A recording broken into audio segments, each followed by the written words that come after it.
Fala aí, galerinha, aqui é o Pozzoli. Pra quem não me conhece, sou um aluno aqui do quarto ano da Faculdade de Medicina da UFMG. E como eu tô estudando para a prova de residência, eu tô tendo que rever algumas matérias do início do curso. Então, e como eu não fiz isso antes, eu acho que seria interessante eu fazer um vídeo assim por semestre, por assim dizer, explicando as matérias de cada um dos semestres, talvez falando um pouco sobre os livros que a gente usa em cada um deles. Então, se você é curioso para saber como é que funciona a medicina na UFMG, assiste o vídeo aí.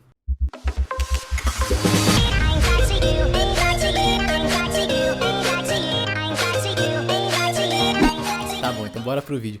Inclusive eu gravei esse vídeo ontem de noite, só que aí quando eu fui ver, quando eu tava editando, vi que partes do vídeo, grandes partes do vídeo ficaram fora de foco. Porque essa câmera aí tá, coitada, idosa. Mas aí eu estou refazendo agora, então me perdoem questão de barulho aqui, porque eu moro perto de uma avenida relativamente barulhenta, então deve estar fazendo barulho, mas de qualquer forma eu espero que não muito. Então vamos lá, mano. Começando a falar do primeiro semestre, eu tenho um vídeo aqui antigo no canal que eu falo um pouco sobre o primeiro semestre, só que para ele não ficar isolado em sentido de estética para esses novos vídeos, eu vou refazer começando do primeiro. Aí eu queria começar falando das matérias, né? São 8 matérias que a gente tem no primeiro semestre da UFMG. Todas as 8 são obrigatórias. E no primeiro semestre da UFMG você não pode colocar matérias optativas, a não ser que você converse com o coordenador lá e aí você consiga alterar o seu plano de estudo, mas no geral não. No geral ele é mais restrito o primeiro semestre. Então são as 8 matérias, então vamos começar. Mano, a primeira matéria que eu queria falar é genética. Genética médica, né? É a única das genéticas que a gente tem na medicina como obrigatória.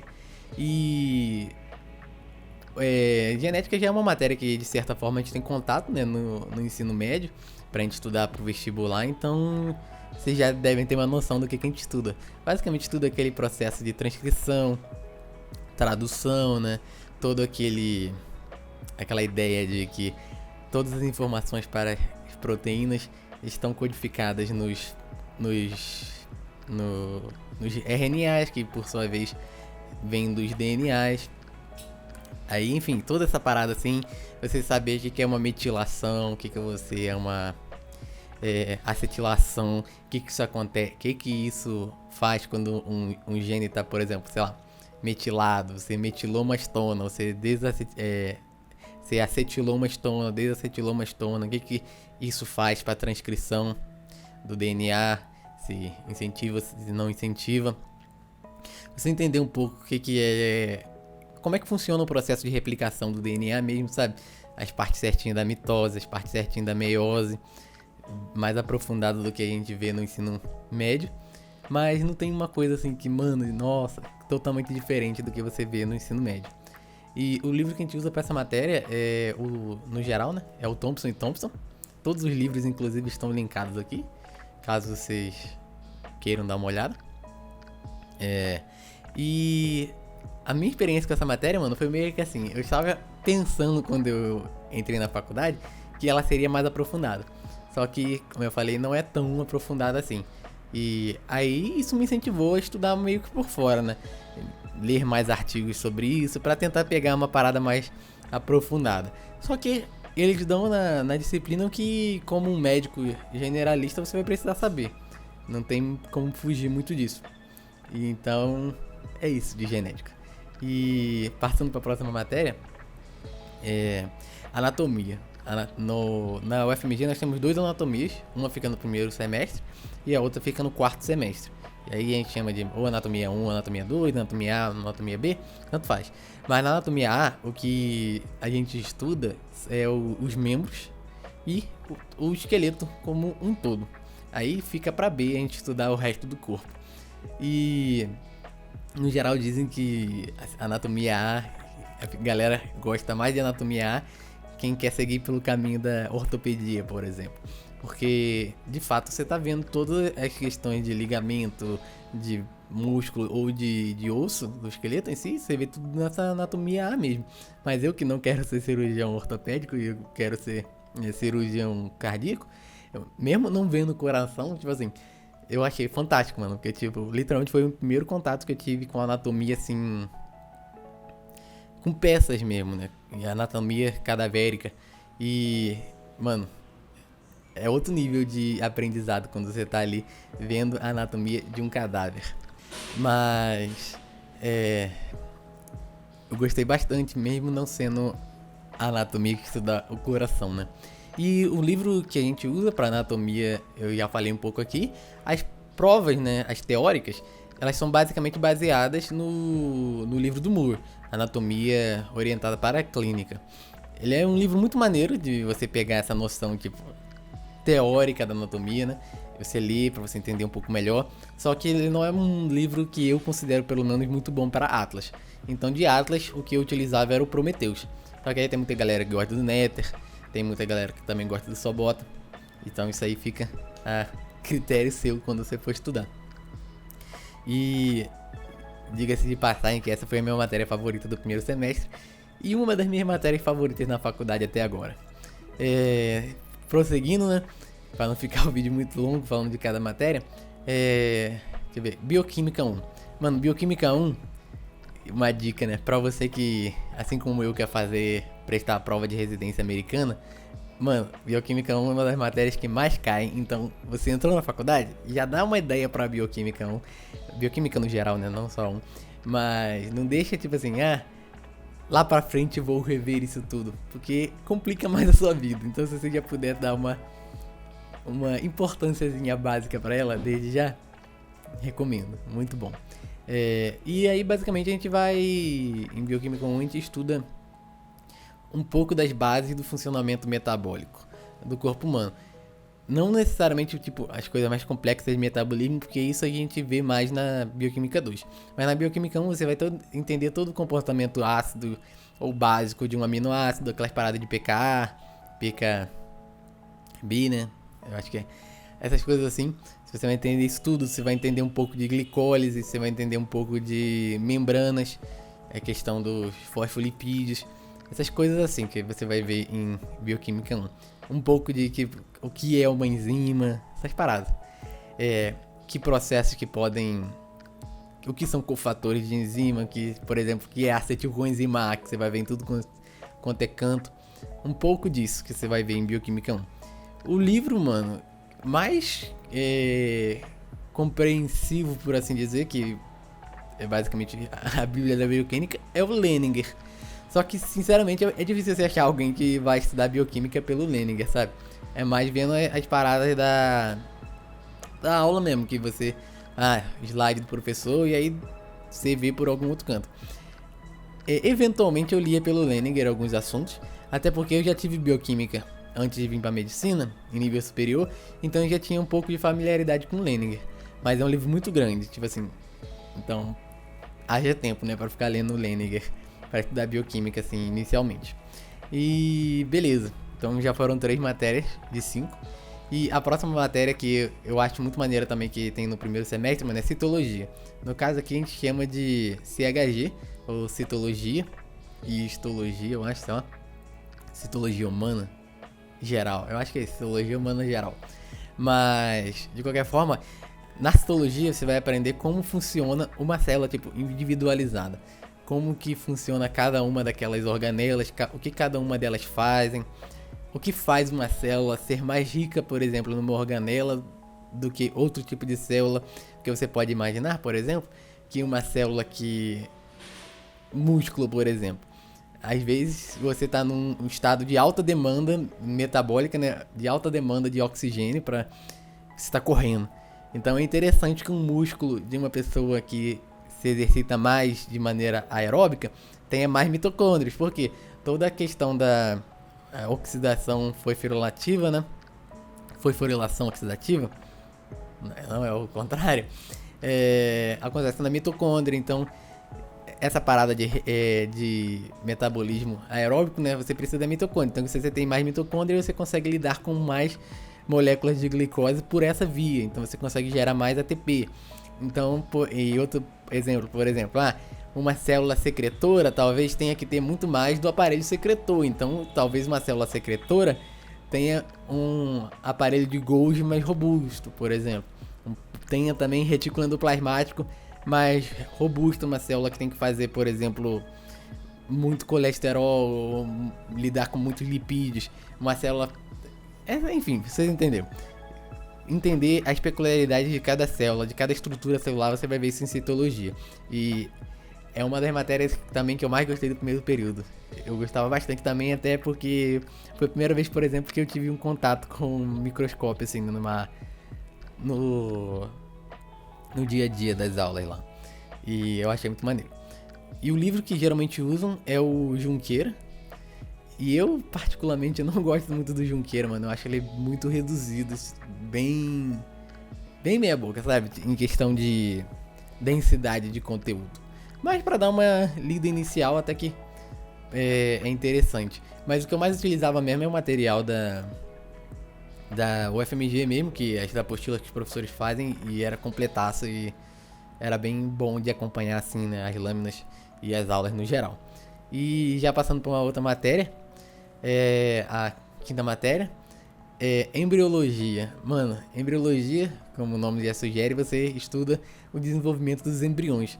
Aí, mano, desde a concepção lá, na verdade desde antes da concepção, desde a espermatogênese ou a ovogênese, você vai estar estudando desde isso até, sei lá, até o parto, né? Até algumas das modificações que acontecem no organismo da mulher, por exemplo, para preparar o útero para as contrações, para o parto.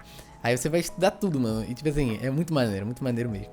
Você saber, por exemplo, que o coração começa a bater, mano, com 4 semanas de desenvolvimento já tá lá, batendo. Você entender por que quando você chegar no período que eu tô hoje, no 7º período, você vai recomendar para as mulheres que elas tomem ácido fólico, suplementação de ácido fólico.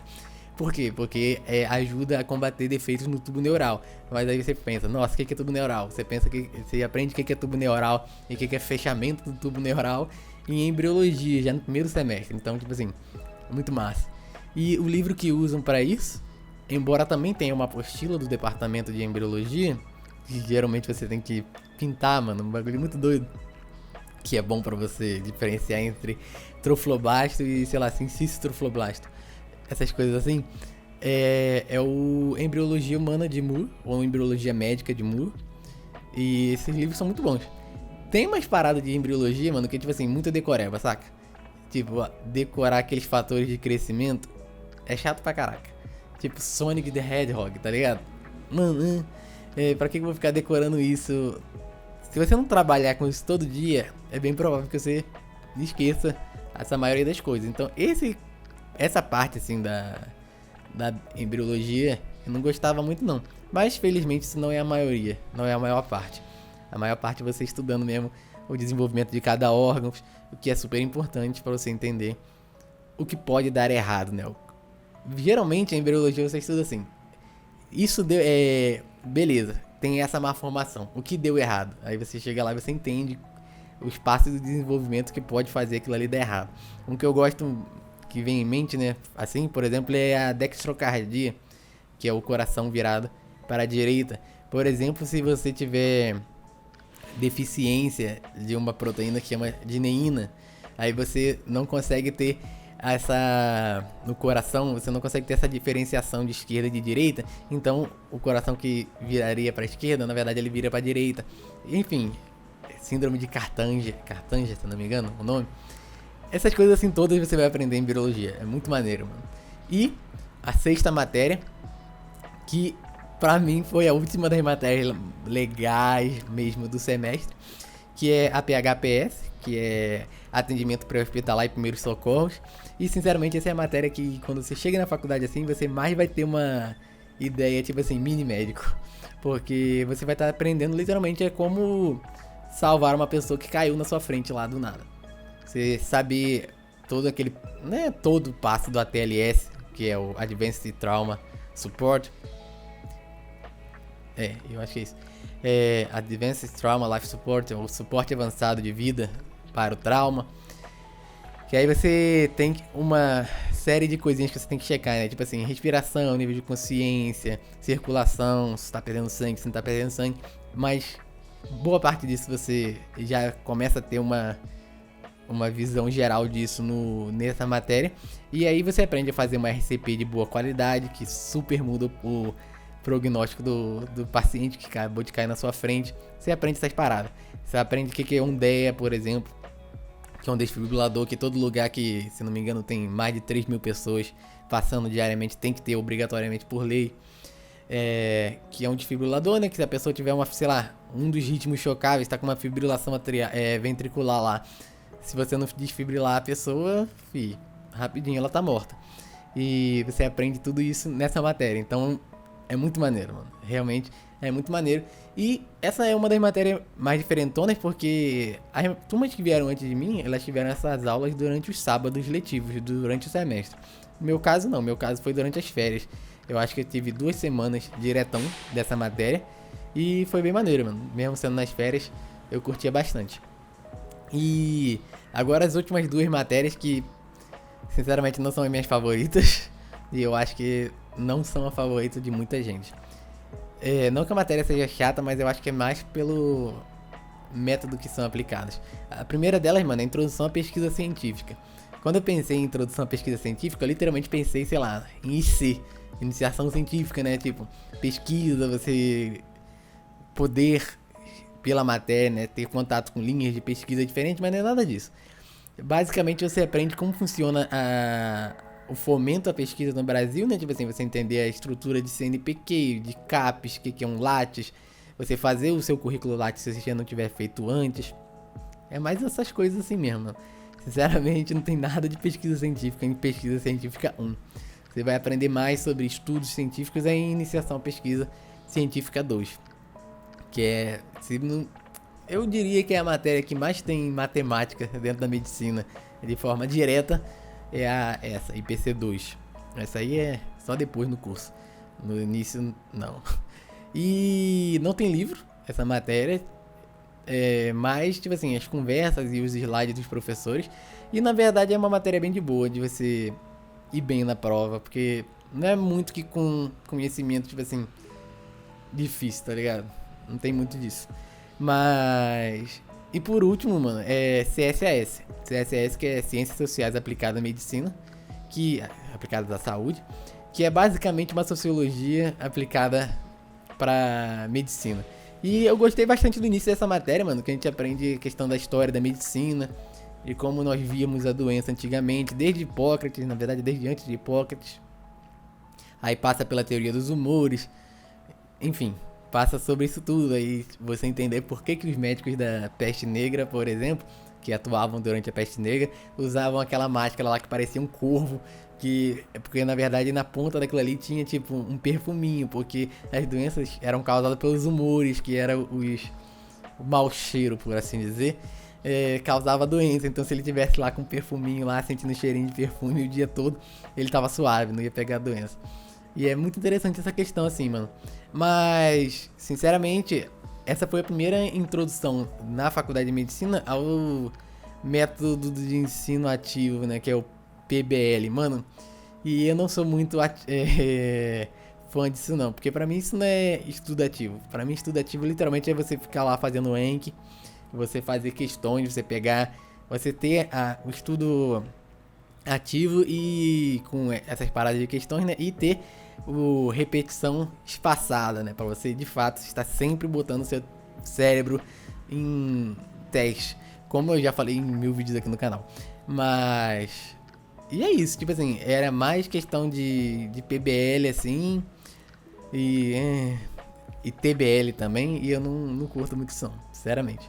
Eu sou mais do método de ensino tradicional, sem dúvida nenhuma. E o ensino ativo, você estudando por conta própria, né? Porque, de fato, se você tá na faculdade, mano, você tem que aprender a ser autodidata, senão você vai ter muita dificuldade. E beleza. Essas foram as 8 matérias que a gente tinha no primeiro semestre. E só complementando, também não tem livro em CSS. É mais, tipo assim, materiais que os professores mandariam pra você mesmo durante as semanas, né? E as atividades em sala. E como eu falei, são essas as matérias desse primeiro semestre. Espero que você tenha gostado do vídeo pra matar um pouco de curiosidade de como é ou como será seu primeiro semestre da medicina aqui na UFMG. E... depois vem os vídeos dos outros semestres e também dos semestres que eu ainda não fiz, né? Eu vou fazendo conforme eu for completando o semestre. Então até 2023 vai sair o último lá, né? De tipo, como é o 12º período da medicina. E muito obrigado por assistir. E vejo todos vocês no próximo vídeo. Tchau, tchau.